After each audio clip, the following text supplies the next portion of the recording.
Well, hello, everybody, and welcome to another edition of the Southside Beat here on the DK Pittsburgh Sports Steelers YouTube channel and podcasting network. Chris Halicke here, Matt Williamson joining me. What's going on, Matt? How you doing?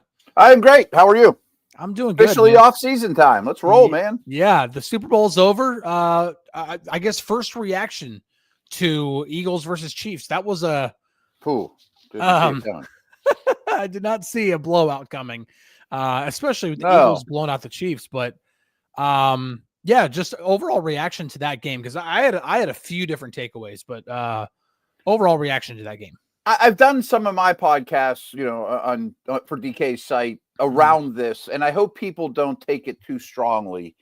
But just through a Steeler lens, I think it's a little bit promising, that you can knock off a demigod quarterback without one. Now I'm not saying the Steelers and Eagles are apples to apples. No. But Andy Weidl came from that organization just 2 years ago. And since then, all their first and second round picks have been on premium positions and mostly linemen. Does that sound familiar? That wasn't familiar before. And not to rip on Kevin Colbert or anything, but I think that the Steelers are maybe in step 4 of 10 of trying to build the Eagles model. And I think watching that game in the decisive fashion that it went down is a lot more encouraging to me in a Steeler light than Mahomes is an unstoppable force and you can't beat him unless you have Burrow, Allen, or Lamar, Well, the one thing that can always thwart a quarterback is an elite pass rush. Yeah. And the Eagles, they not only got after Mahomes, but they got after Mahomes without blitzing.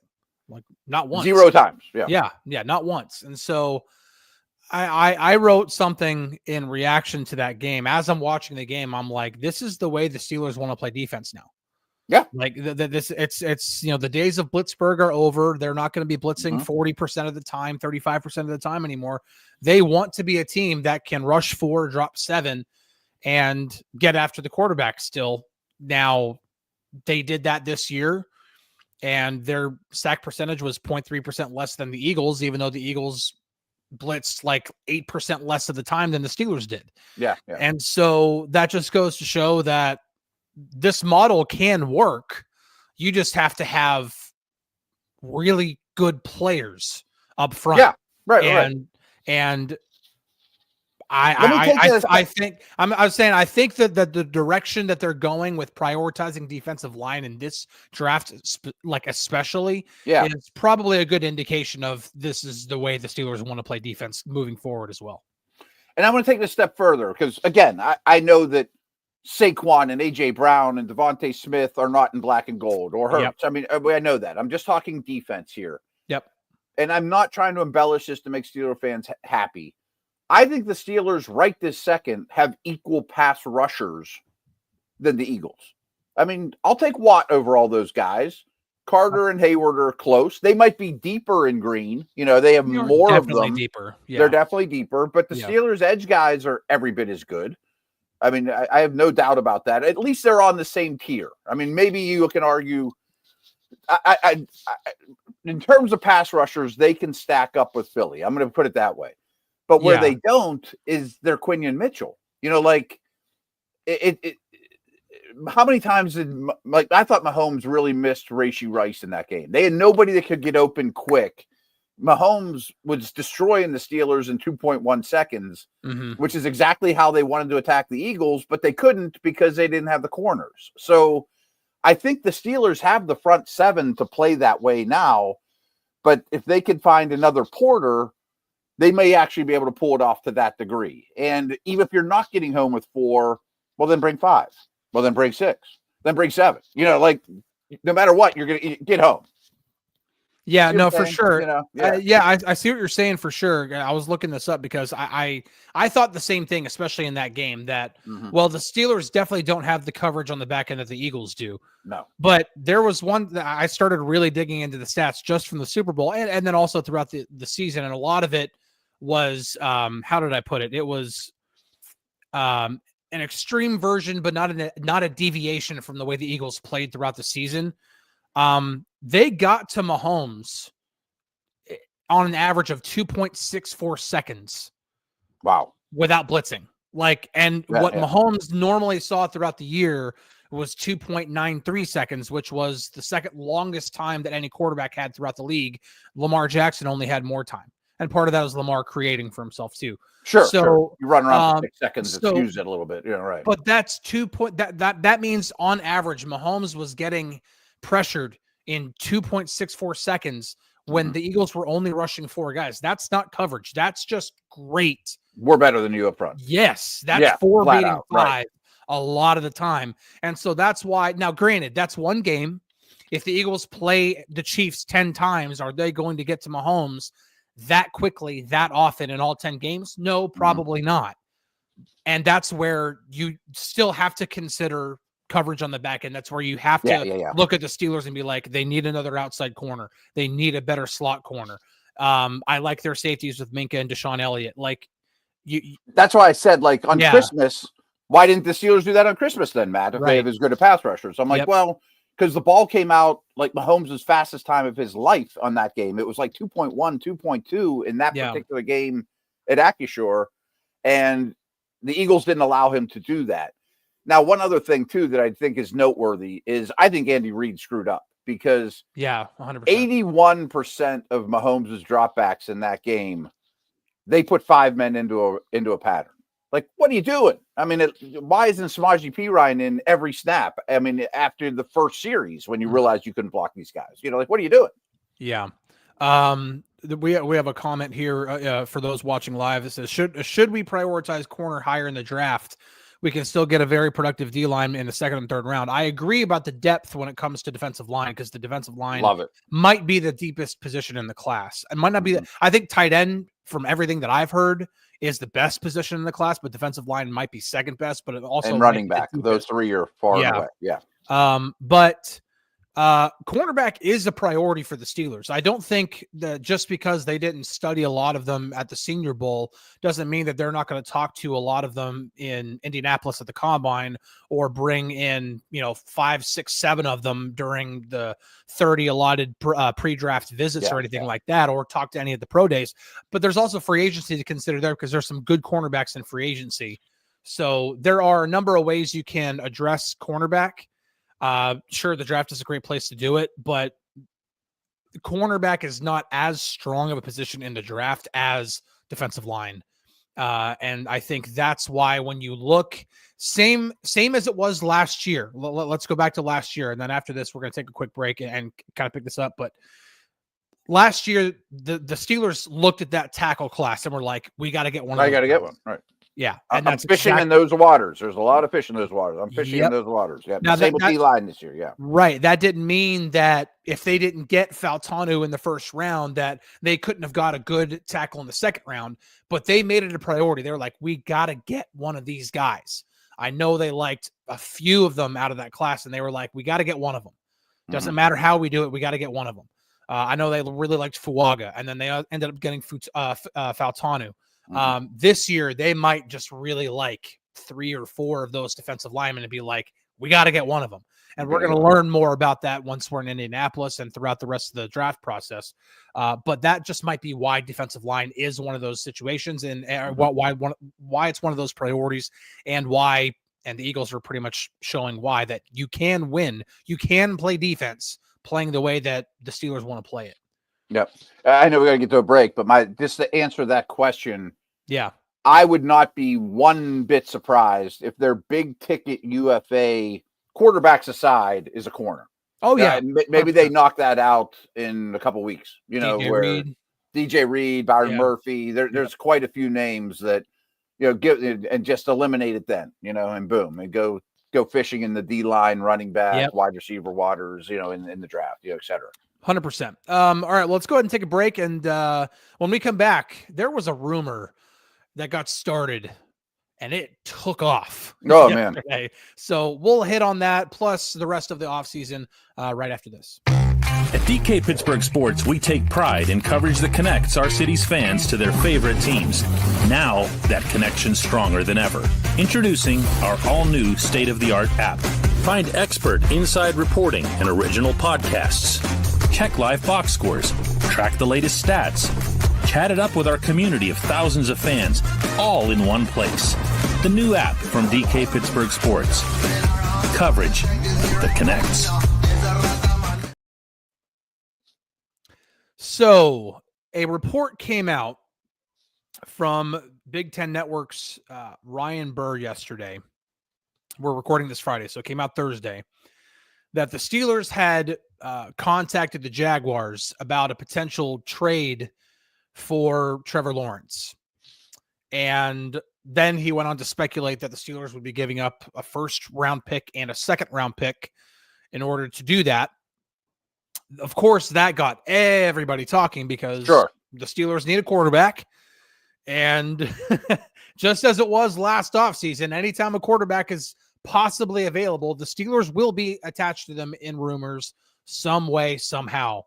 And needless to say, I went and did my own homework and had to bother a source about it, but I was not the only one. That did not take place. There were no conversations that happened. And so much so that we even have a question for those watching live. Would you trade TJ Watt for Trevor Lawrence? First off, no. Second off, the Steelers are not trading for Trevor Lawrence. The Jaguars are not trading Trevor Lawrence. But that continues a little bit of what we talked about last week. What do the Steelers do at quarterback? Obviously, there's Justin Fields and Russell Wilson, the two internal options, but there are also plenty of other, granted, not so great options elsewhere, but there are other options. Matt, what interests you at quarterback for the Steelers? And then also, what do you think the Steelers will do at quarterback? I think it'll be Fields or Wilson. And that's not great radio. Everybody thinks that, that's Mr. Rooney said we'd like to have one of these two. We like them both, which is what he should say, because there's no reason to dislike either one of them. Yeah. As human beings, as leaders, as workers, et cetera, et cetera, et cetera. I would, and I hope they at least explore it. And frankly, back to the Lawrence thing, Omar's not doing his job if he at least didn't ask. Right. There's nothing. He's not calling the Bills about Allen, but at least you maybe inquire, And they're talking about Christian Kirk, and he says, "Well, any chance you're moving Lawrence?" No. Oh well, at least I asked. Yeah. Anyway, but I feeling stronger and stronger that Stafford's not going to be a Ram, and I think the two New York teams are probably the leaders in the clubhouse if he moves, but I don't know how you don't throw your hat in that ring. I would be very, very interested in that. I'm not really interested in Carr, who I think you could definitely get. Cousins doesn't excite me on the Russell Wilson contract. If he became available, I seem to be the only one, and I don't think they're going to do it by any stretch, that if I'm going to spend money on Fields or Wilson, I'd at least consider spending more on Darnold. It's probably noticeably more, but I know everyone has a bad taste in their mouth because the last two games were miserable for him, but they also didn't block anybody, kind of like the Chiefs in the Super Bowl. Right. But one name I'm going to throw out there, and I'm not saying he's the answer to everyone's problems, but I've become infatuated with Louisville's Tyler Shuck. I don't know if you've watched any. I saw him Senior Bowl. Yeah.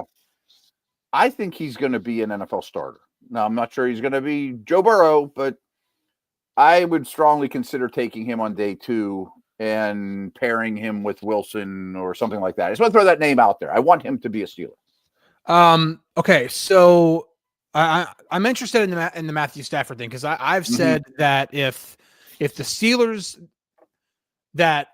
if the Rams don't make Matthew Stafford available via trade, that the best remaining option, when you consider future costs, everything, that Justin Fields is probably their best option at that point. Now, you can make an argument for like a few other guys, but sure. But it's a strong argument, right? But I said that if Matthew Stafford is available via trade, that does become the best option. Now, I just pulled up overthecap.com and did like the cap calculator thing. If they were to acquire Matthew Stafford, he would come with a $27 million cap hit in 2025. Okay. Now, They have probably about the same Russ makes or a little less, Right. Now, at that point, to me, if I'm going to pay the same money for either Russell Wilson or Matthew Stafford, I'm sorry, give me Matthew Stafford all day long. They're not even close. All day long. Stafford might be the 5th best quarterback on the planet, in my opinion. Right. And so that's why I'm like, so now $40.7 million in cap space right now. That's $27 million gone. Now you can easily create 13.4 by cutting Preston Smith. There are other ways to create more cap room, but I think they could get to 90, to be honest, if they really wanted to. Well, I mean, yeah, if they really started Hogan, Jody, cutting, and Cordell Patterson and Holcomb and a restructure here and there, and Yeah, I mean, they could create a lot of cap space. I mean, they already have a good amount of it anyway, but they could create a lot. But I mean, that's an affordable number. Yeah, for me, like 27 million. I forget what it is for the years after that. You're not going to have a $2 million quarterback room again or whatever they have. It's going to be in that neighborhood anyways. So it would be 27 million in 25. It'd be 31 million in 26, and then that's the end of the contract. So you're looking at 27 million and then 31 million again for a quarterback that I think would be ages 37 and 38 seasons. So. And I get the impression that he wants a new deal with the Rams, so that might be part of it, which is good and bad because he might get more per year. Mm-hmm. But this year his cap hit might be like $5 million. Yeah. If you were to give him a whole new deal, tear that one up and restructure, give him. I'm just saying, I think that might be part of the sticking point with the Rams. Why he's available? Right. I think it's interesting. It really is because that would be the best quarterback that the Steelers have had since Ben. I mean, since elbow surgery or a couple years even before, maybe. Right. Yeah, and he's a big time player. Yeah, and he's won a Super Bowl in this decade. So it's not like it was that long ago. It wasn't like when Russell Wilson won a Super Bowl in 2013. Like this is a guy who's had recent success, who has aged well. Didn't light the world on fire this year, but still the Rams once again performed better than I think people thought they were going to. And so, yeah, I don't understand how you don't. I agree with you. I don't understand how you don't possibly entertain that if the Rams do make him available. What about you have to have the conversation with if that's a realistic thing? Yeah, Tomlin has to talk, or whoever has to talk to Stafford to be like, you're planning on doing this for at least 2 years, right? I mean, I understand that you could blow out your Achilles and retire at any moment. We know that's part of the risk, but you're planning on being a quarterback 2 or 3 more years, right? It's not going to be one and done. And I think he is, by all accounts. All right, so let's shift away from quarterback and look at the rest of the roster, because I do think, and there's a comment here that says, they just seem so far away from win now that Stafford seems pointless. So how far away is the rest of the roster if Matthew Stafford is the quarterback? If you have Matthew Stafford as your quarterback, how far away is the rest of the roster from being an actual contender? Like, I think we kind of floated the idea last summer about if you were to magically put Dak Prescott on that Steelers roster, they're a Super Bowl contender. Like at minimum a AFC Championship game contender. I think this makes you that. You think so? Like, what else has to happen? I mean, you still can sign the corner that you talked about. You're still going to add more than you lose. I mean, the people you lose, you're going to lose anyways. Najee and Daniels and Moore, et cetera, et cetera. I would think if my two options are run it back with Wilson, I think you're once again get in the playoffs. I'm a contender to get in the playoffs, and maybe if I get the right matchup, I win a game. Maybe, probably not in Kansas City or Buffalo or Baltimore. I think with Stafford, you're an AFC Championship contender. I think that's the words you just used. Are you the best team in the league? No, but you're easily a top 10. And maybe you're 8, or maybe Lamar gets hurt that year and you get a good bounce, or whatever. I mean, like you're in the ring. You're in the one of the true contending teams that I could write a story if you get the night that something goes right that you could potentially win the Super Bowl. You wouldn't be the favorite for it. I'm not saying that, but I didn't think Washington could be a Final Four team either. I mean, right. I mean, like they play the games for a reason, But I mean, and that goes to show the other side of the coin when it comes to the quarterback position is, Jane Daniels came in and had an all-time rookie season. So who's to say? Now, I'm not saying this is going to happen, and there's a lot of reason to doubt it. But what if Justin Fields what if age 26 is, for whatever reason, the year that he figures it out, that everything just starts to click for him? If it's just this particular offense that Arthur Smith can tailor to his exact skill set, where it's not, I'm really tailoring it for Russell Wilson, but then Justin's going to have to find a way to play in it. Like, no, I can make this his offense. And then that's exactly what he needs in order to do what he did with Ryan Tannehill in Tennessee, to go from being a first-round bust at that point to Pro Bowl level quarterback.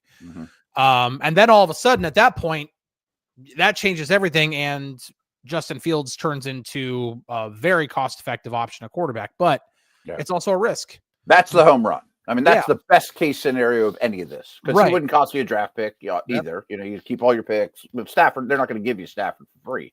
Right. As everyone knows. That's the argument for Fields to me. Yeah. If the people in the building think he's close to hitting that spot, or at least has a 50% chance, I think you lock him up right this minute. Agree. Comment here says CB2, wide receiver 2, and more developed offensive line should be hits like for this free agency. I mean, we already hit on cornerback. I do think it needs to be addressed. Wide receiver, that's obvious.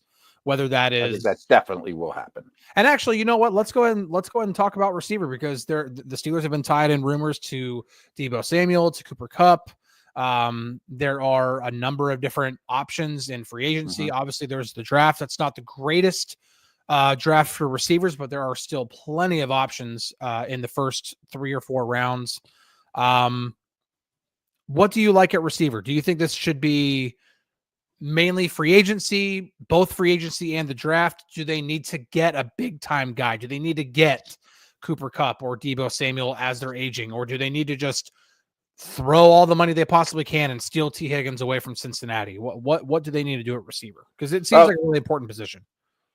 As we kind of mentioned, I think one of the greatest assets they have for offseason development is cap space, and they can create almost as much as they want. I mean, give or take, I mean, they can't buy everything on the planet. Yeah. But I think corner will come via UFA.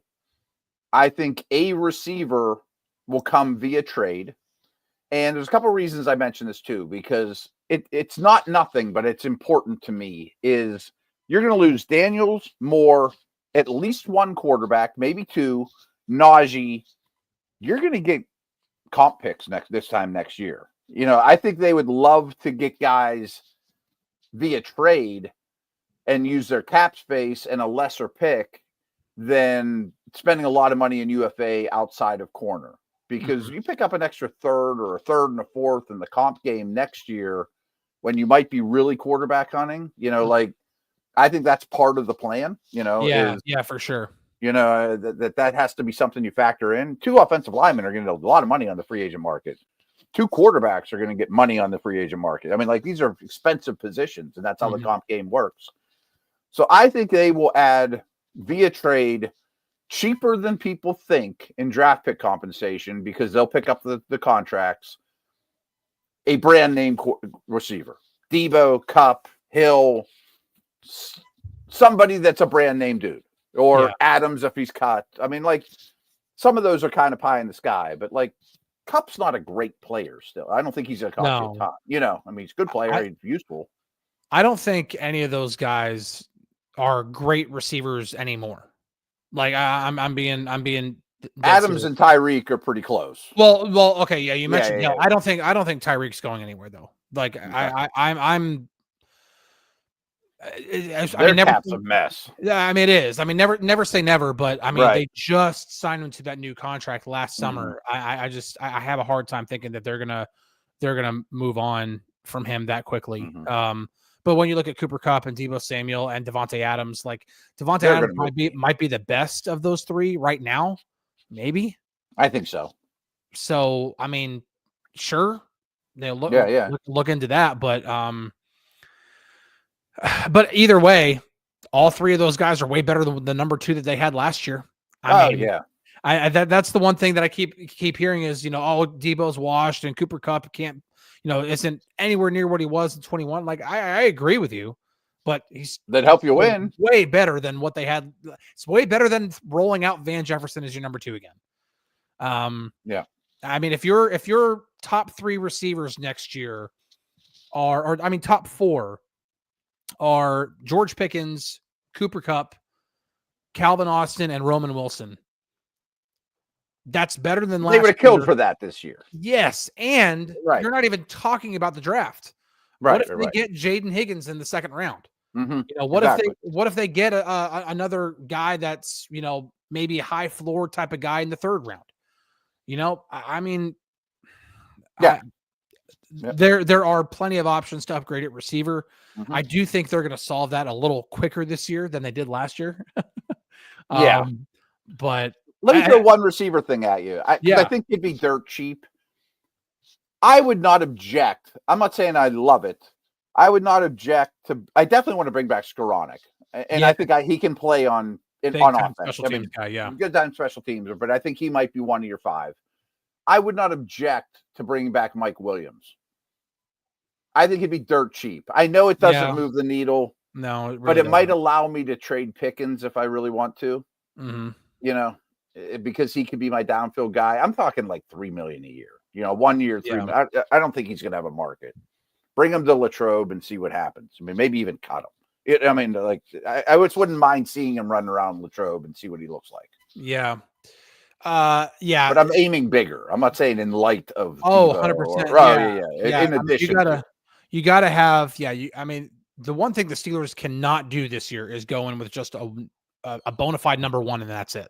Right. Like a whole bunch of number 3s and number 4s and number 5s. Like you can't do that again. Because you saw what happened down the stretch as soon as George got injured. The offense disappeared. I mean, they couldn't do anything. Now, granted, and we knew that in July. That was a big. Well, what if George gets hurt? Well, and that's what ended up happening. And I don't think that really gets talked about enough, because we did talk about it all the time during the summer, and for the first 13 weeks of the season, 14 weeks of the season, it wasn't a big deal because George was there. But it could have been better the first 13 weeks of the season. Yep. Debo was out there instead of Van Jefferson, as you mentioned. Yeah. Okay, so just to wrap up, when it comes to running back, you mentioned draft. You mentioned the draft. Loaded. I might even draft 2. So the second one would be like a 7th rounder, returner, 190 pound scat back speed guy to go with my muscle dude that I took in the 3rd and 4th round. Yeah. Okay. So do you spend whatever is necessary in restricted free agency to bring back Jaylen Warren to be your number 1? I put the 2nd round tender on him, and if someone's going to give you a 2, you say thank you. And I love Warren. Yeah. But I don't no problem spending that contract for the 2nd round tender. And I don't think I think everyone's going to when Najee hits free agency, I think he's going to be unhappy with this contract. When Aaron Jones hits free agency, he's going to be unhappy with this contract because everyone's going to look to this draft. Mel Kiper said the other day, he has 35 running backs with a draftable grade. You're going to get 3rd round talents in the 5th round. And I think the Steelers are insane if they're not one of the teams that drafts at least one. Who are some of your favorites in the draft? And then we'll close with that. Who are some of your favorites in the draft when it comes to, because obviously, Ashton, the kid from the Boise State, he's special. Yeah. I'm not using a 1st round pick on him. And I think it's, again, I'm not giving Kevin Colbert a hard time. I think Kevin's phenomenal, but there's no way that you can convince me that a cap guy like Omar Khan is going to use a 1st round pick ever on a running back. Right. I just don't think that's how they're wired. They're going to draft linemen. It's, some names to know.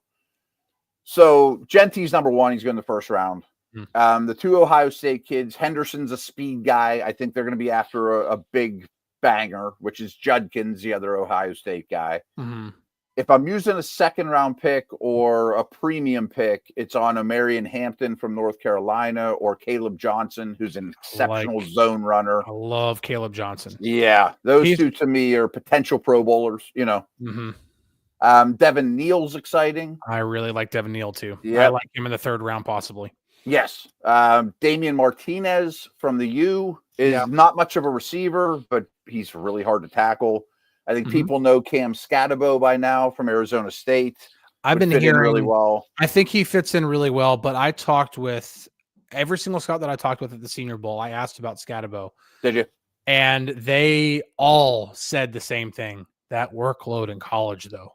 Yeah, I don't know that he's long for this world. I think that's won't be a great tester either. I think that's going to hurt his draft stock. I think people really, really like what they see on film, and I think that. But you might give him the 4th. Yeah, no, I get that. Yeah, I think he's worth. Once you get to a certain point, if he's still there, then he's worth the potential home run swing. But I keep hearing like how long, especially with the way he runs. Exactly. Because he runs looking for somebody to hit. Like he runs like he's an inside linebacker looking to just level somebody. Which is fun to root for, but you gotta wonder about the lifetime there at the NFL level. So okay. Yeah. Well, we got plenty of time. There's a lot to pick from, I guess is the 100%. And I could have given you 10 other names you'd like to have, but aren't feature guys. The 2 that you said that I like the most are Caleb Johnson and Devin Neal. Okay. For where you could get them in the draft, they're both really good zone runners, especially when you talk about wide zone, outside zone, which Arthur Smith likes to run. That's right up their alley. And those are guys that are those are both day 2 guys. So you're looking at day 2 of the draft, either one of them being taken. I think I look at, like, I understand it's not like the biggest contrast to Warren, but I think we saw whenever, like, with the way that they want to play offense with Arthur Smith, that if you have 2 contrasting backs, it doesn't always work. You have to find guys who can run in this system, or these guys who are versatile enough to be able to run in this system. And so let him get his kind of back. Yeah. Which he inherited Najee, of course. You know. Yes. I do like Caleb Johnson and Devin Neal a lot. I think those are 2 good guys. All right. Well, we got plenty of time throughout the rest of the offseason to hit up on a lot of different things. We'll be back next week, and then week of the Combine, which is the week after next. We'll both be there. We'll try to figure out something. It won't be on. If we do something, it won't be on a Friday. Because I know Matt is actually leaving on Friday after doing all the radio stuff that he does. Yeah, I do 5 hours of radio and then hop in a car. So which is a 5 or 6 hour ride too. So so if we do it that week, it will be earlier in the week, and then we'll figure it out. But either way, whether we do something during the week of the Combine or not, we will definitely do one after the Combine and hit up on everything that we learned that week, that we saw that week. Because the Combine is a fun time because literally everybody is there. Players, obviously, and then everybody from the team, agents, like everybody's there. So we'll be finding out a lot more about the direction the Steelers are going to be going, both in the draft and in free agency. We get awesome guests for our Steelers show too. I mean, Greg Cosell sits down with us, Matthew Berry every year, Cynthia Freeland. I mean, we really get some good stuff. I mean, at Combine Week, I learn a lot. Yeah. All righty. Well, thank you, everybody, for tuning in. We really appreciate it. We'll be back next week. Until then, we'll catch you guys on the flippity flip. We'll see you later.